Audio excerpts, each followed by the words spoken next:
খেলা এক্ষুনি শুরু হবে। দেখা যাচ্ছে ম্যাচের রেফারি ঝন্টু কাকু ম্যাচ পরিচালনা করছেন। ঝন্টু কাকু উনি পাড়ার সমস্ত অনুষ্ঠান পরিচালনা করে কিছুদিন আগে নৃত্যানুষ্ঠানও পরিচালনা করেছিলেন। দেখা যাক ঝন্টু কাকু কীভাবে পরিচালনা করেন। ঝন্টু কাকুকে দেখে মনে হচ্ছে রেফারি বাদ দিয়ে সবার সিদ্ধান্তই চূড়ান্ত। এক্ষুনি খেলা শুরু হবে। সবাই ছকে দাঁড়িয়ে আছে, সবাই যে যার নিজেদের ছকে দাঁড়িয়ে আছে, দু দলেরই প্লেয়াররা। রেফারি বাঁশি নিয়ে রেডি। রেফারির বাঁশি বাজানোর আগেই রেফারিকে ইগনোর করে খেলা শুরু হয়ে গেল, আর সঙ্গে সঙ্গে ছকের মাবন এক হয়ে গেল। বল পেয়ে গেছেন খুদি। খুদি বল নিয়ে দৌড়চ্ছেন। খুদি খুদি খুদি খুদি দেখা যাক কী করতে পারেন। খুদি বল নিয়ে দৌড়চ্ছেন, আর খুদির পেছনে দৌড়চ্ছেন মাত্র 15 জন প্লেয়ার।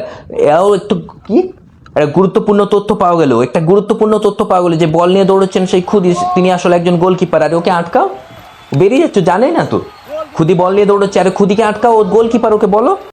খেলা চলছে, খেলা একদম শেষের দিকে। বলতে বলতে বল পেয়ে গেছেন তানু বল কাটিয়ে নিলেন। একটা প্লেয়ার, দুটো, তিনটে প্লেয়ারকে তানু বল কাটিয়ে নিলেন। খেলা গড়িয়ে চলেছে। দেখতে দেখতে দেখা যাচ্ছে আরে মাঠে একটা মারপিট লেগে গেছে, মাঠে একটা বিশৃঙ্খলার পরিবেশ। কি হলো মাঠে?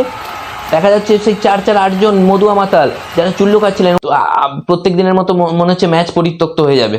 তো আজকের জন্য এতটাই। পরের দিন আরো একটা নতুন ম্যাচ নিয়ে আসবো। টাটা।